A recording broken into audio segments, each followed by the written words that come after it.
Welcome back, adventurers. We hope you're enjoying the journey so far. Please remember to like and subscribe.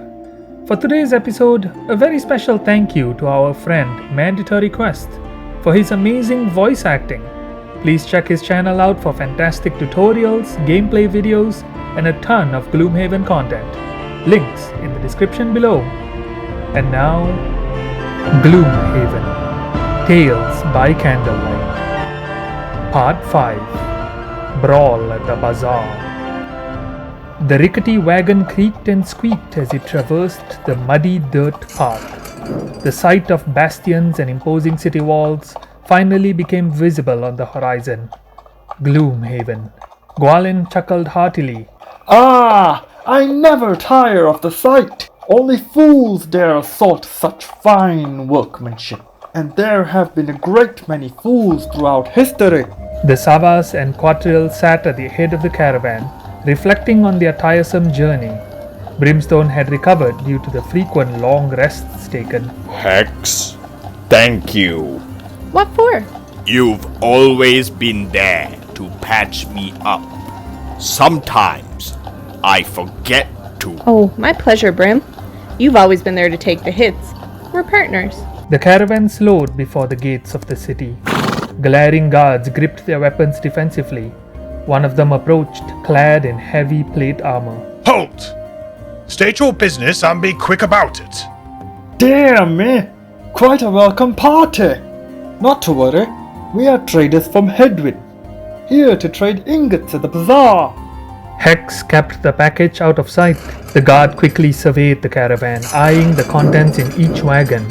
He eventually stopped by Gwalin, skulking, and shoved an open palm out towards the village chief. Ah, I'm forgetting. Your donation.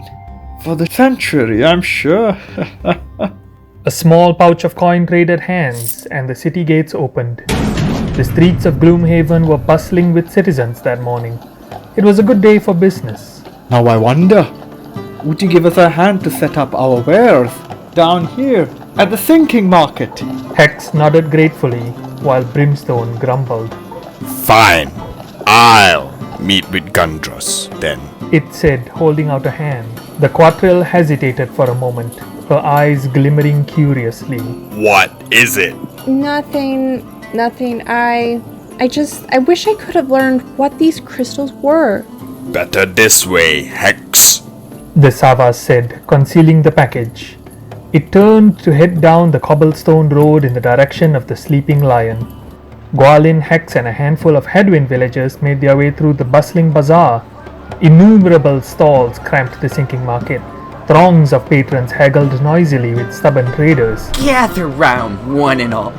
Feast your eyes on rarities across the continent. Fresh fish! Glimmering diamonds over here. The last 3 Warhammers will go to the highest bidder. Get out of my way. Best of luck, everyone. To say the cramped bazaar was busy would be putting it lightly. Everyone was out with their flashiest wares from lands near and far, clearly a testament to the prosperity of Gloomhaven. For a time, finding an ideal spot seemed a hopeless endeavor, their ingots hardly being a rare sight after all. Scriptures, fine weapons, and trinkets. Everything you want under the sun we have. Timid vendors peddled trinkets, while a risk-averse Valrat woman waved a pair of chains wrapped around 2 large serpents. Come!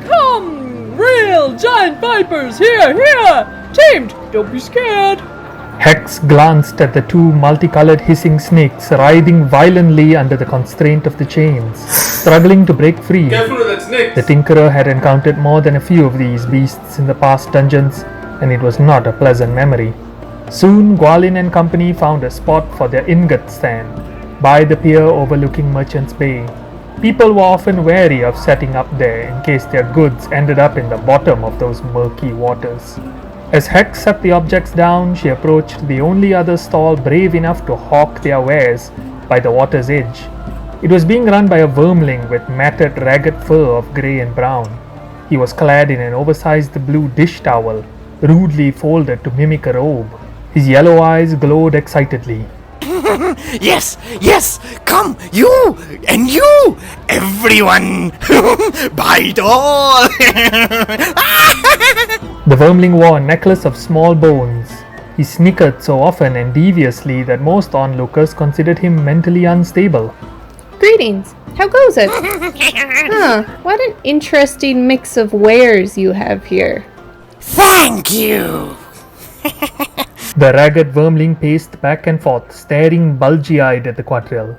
Brimstone stepped into the sleeping lion. The Savas took a moment to savor the atmosphere which it had so sorely missed before approaching the innkeeper behind the bar. Many eyes watched the crag hut. What's your poison? Maybe later. I'm looking for a man named Gundros. A skulking fellow. Had scars and burns around his neck. Doesn't ring a bell, pal. You're gonna order a drink or what? I'm going to ask around. Hey, leave me customers alone. I'm looking for payment for a job. Understand? No, you understand. I don't want your type causing a ruckus in here, you hear me? After fruitlessly asking around for an exhausting amount of time and drawing more unnecessary attention, it finally resigned to the fact that Gundros had not been seen in the Sleeping Lion for days. Brimstone stepped out onto the busy street, uncertain and uneasy. It headed for the sinking market, deep in thought, not noticing the several figures that followed close behind. Gwalin had meticulously finished setting up his stall. Don't these just look magnificent? Chuckled the jolly man, admiring the neat rows of gold ingots which shimmered pleasingly in the sunlight. It did not take long for Brimstone to spot Hex, who was stuck in a battle of wits with the strange wormling trader. Yes, come. The poison dagger is good. Very good. Or the wing shoes. It makes you fly. Winged. Or this iron helmet. It's very hard and irony. Or this poison dagger. I am Dace. Dace is my name. Dace, is it? I don't mean to be rude, but are you quite alright? Not everyone is sound of mind. Hex, I couldn't find Gundros. No one's seen him. Well, what do we do now? Their contemplations were cut short as 5 ruffians approached them out of the waterfront crowd. Hey, Bazaar! The rock face over there, he's the one who has it. One said, gesturing towards the Savas with a toothless grin. Their leader, the one they called Tazar, was an imposing and burly individual who looked like a bandit commander. He wore a grimy sleeveless tunic, filthy shorts and spotted wooden sandals. His coarse, ruddy face was bruised and missing several teeth. Undoubtedly a man who was no stranger to brawls. Tazar chortled as he sized them up. So you're the 2 fools who went all the way just to get us paid? You're looking for Gundros, I take it. Well, the boss is indisposed at the moment. He sent us instead. Normally, I'd just ask for the package, but this is more of a tying up loose ends situation, if you catch my drift. The ruffians, no less disheveled than their leader, neared, revealing crude weapons, cudgels and clubs. 2 of them, a man and a woman, seemed rather muddled and ataxic already, inebriated from indulging at the Sleeping Lion. Brimstone's eyes flashed green, ready for combat. Hex, conversely, was defenseless, having left her bracers amongst the bags of wares at Gwalin's stand. Many in the bazaar had not noticed the brewing confrontation. There was an unnerving pause. Sweat trickled down tense faces. Would you like to peruse our wares? Quizzical glances were cast at Dace. Gentlemen, this isn't necessary. Said Gwalin, approaching with raised hands. Come, please take a moment. A cudgel suddenly struck the jolly man hard across his face, sending him crashing groggily into his ingot stand, breaking the table and spilling half of the gold bars onto the street. A scrawny thug leapt in for Brimstone, swinging his club wildly like some feral creature. The cragheart grabbed his wrist mid-swing and glared at him menacingly as it tightened its grip. There was an unmistakable crunching of bone as the ruffian's screams were drowned out amidst the din of the bazaar. The man dropped to the ground, whimpering in pain, disarmed, and fled in cowardice. Hex attempted to circumnavigate the altercation in order to reach her bracers, but the two ataxic ruffians were quick to cut her off, swinging their cudgels and clubs drunkenly as they slurred and hollered incomprehensibly. She dodged backwards towards the wormling stand. Bazaar scoffed at his ragtag team and charged at the Savas himself, ramming into it with his shoulder. His formidable size and strength knocked the Savas off its feet. Both Brimstone and the ruffian crashed into what remained of the ingot stand, the prized package clattering onto the wooden pier. Ingots were sent flying in all directions and the pair wrestled and rolled across the floor. Hex deftly dodged another drunken swing, and the rotting club slammed into the wall of the wormling stand, the brittle weapon breaking in two from the impact. Come here! Dace squeaked in alarm, fearful for his precious wares. The ruffian hurled the broken club into Merchant's Bay in frustration, before grabbing at the wormling's trinkets in hopes of finding another weapon. The other cudgel-wielding ruffian slipped and stumbled on the wet pier as she charged at Hex, who backed into a fruit vendor's stand, stocked with a multitude of barrels brimming with fresh produce. Hex grabbed a barrel lid, and she shielded herself as the cudgel clumsily slammed against the wood repeatedly. Blow after blow, the wood splintered. As she began to yield under the pressure, the other ruffian approached, holding a potion jar in one hand and a winged shoe in the other. Clearly not ideal weapons. Gwalin groggily rummaged through his ruined stand for Hex's utility bag. The last ruffian standing rushed to retrieve the unattended package on the pier, but the defiant Savas reached one arm out to protect it. In a wild haze, the thug began stomping its rocky hand with wooden sandals, hoping it would relent, resulting only in a snapped sandal. Bazaar leapt atop the Savas and wrestled it down again before pummeling its craggy face, his calloused knuckles bleeding. He grinned brutishly, paying no heed to his own injuries. Hex struggled to hold up the battered barrel lid, unaccustomed to the taxing labor of melee combat. Nowhere to run! The orchid fruit trader took notice of the brawl by her stand and cried out in alarm, warning them to leave her fruits be.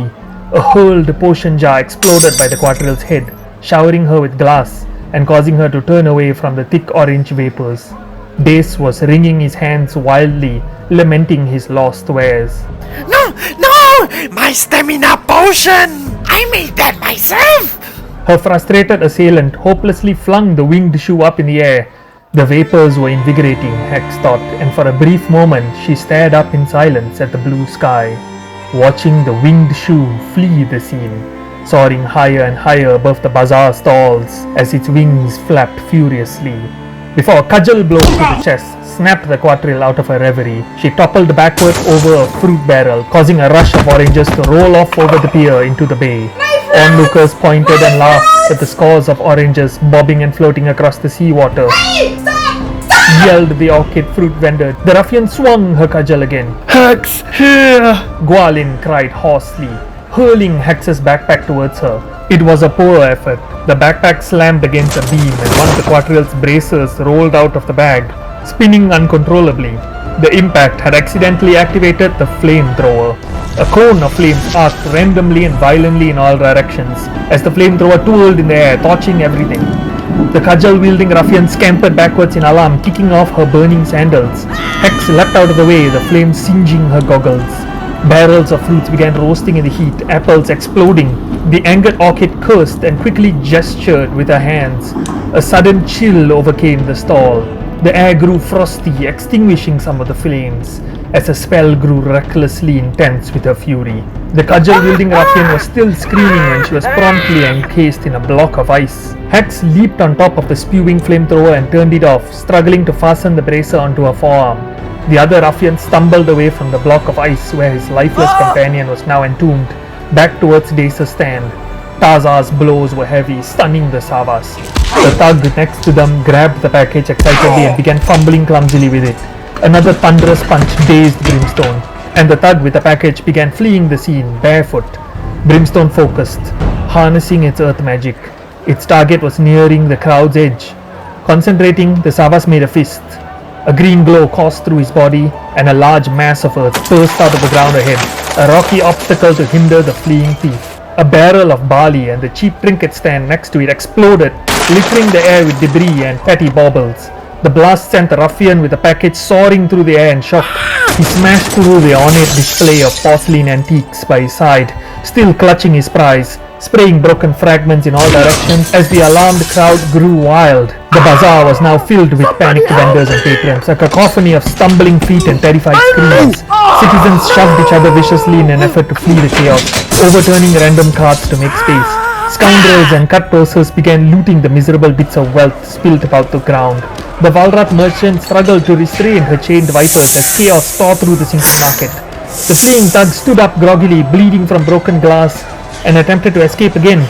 Brimstone focused once more and grunted in pain as Taza headbutted it. The spell missed its mark completely.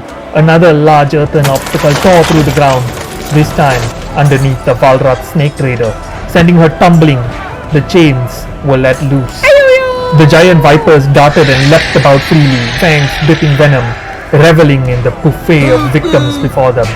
One of them whipped around the running thug's leg, constricting its coils and bit deep into his neck. He screamed and dropped the package, succumbing to the poison that burned through his veins. The last thug near Hex turned away in horror from the vipers attacking market-goers, only to see the crazed vermling Dace dancing around and clapping his hands at a choir of discordant wails surrounding them. The thug grabbed random items from the stand once again, knocking potions carelessly to the ground. Watch it! Seeing his hard work being destroyed, Dace yelled a warning and brandished a serrated dagger of his own, which pulsed a blue glow. The ruffian cursed and overturned the whole stand onto the vermling, sending the creature sprawling. He spat on the vermling and stomped on its back repeatedly. The blue dish towel around his shoulders came loose and fluttered away in the wind. Filthy vermling scum! The trader's wares rolled off the pier into the water. How you like that, eh? The thug stomped on what meager supplies Dace had left. He knelt and picked up the vermling's curious glowing dagger, noticing the runes down the blade's side. He turned and began charging down the pier towards Hex, leaving Dace under his own broken stall.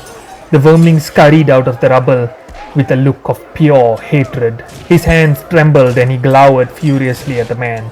He placed one small hand by the side of his temple, and his flashing yellow eyes grew intense. The thug violently kicked the shocked quadrille across the back. Hex smashed through the fruit stall's support beam, which came crashing down on her, slamming her against the wooden floor. As the ruffian cornered her, he felt a nagging voice in his mind. A suggestion? No. A command. The man stood rooted in place, trembling and shivering.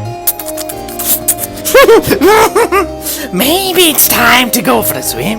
The man turned, dropping the vermling's dagger, and stared at the merchant's bay wild-eyed. It was as though a parasitic influence blinded him to all other options. He hollered senselessly as he dashed and leapt off the pier edge, disappearing with a thunderous splash into the murky waters, lost among the floating oranges.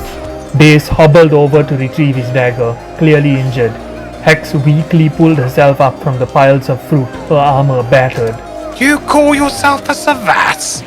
Pitiful excuse. Brimstone punched Tazar's flank with such a force that he stumbled back in turn, dazed.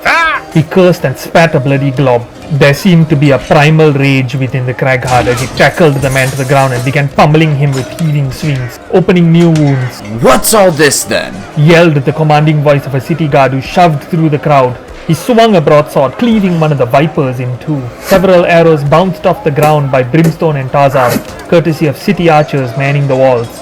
Warning shots. The unfettered Savas lifted its arms, but the ruffian slammed a nearby ingot into its belly, causing it to recoil. Unrelenting, Tazar quickly followed up with a brutal bludgeon to the side of Brimstone's head. It crashed against the pier wall. The stunned Craghard looked up to see the grinning, bloody ruffian raised the chipped, shimmering ingot again. There was a sharp snap, and a net came flying out from the waterfront, narrowly missing the ruffian's arms. He turned to see the exhausted tinkerer lying sideways. Bracer aimed at him, her net shooter having missed its mark. Tazar chuckled and turned to the downed Savas, ready to clobber him, when a look of sudden dread came into the man's eyes. He dropped the gold bar and gripped his temples in agony. Tazar yelped and fell to his knees, grimacing in terror his mind seemingly weakened. The Savas looked past his foe down the pier. He saw Dace, blood running down his fur, eyes glowing yellow as he concentrated on the ruffian, pressing a bony finger to his temple, a cruel smile on his rodent face as he manipulated his enemy's thoughts.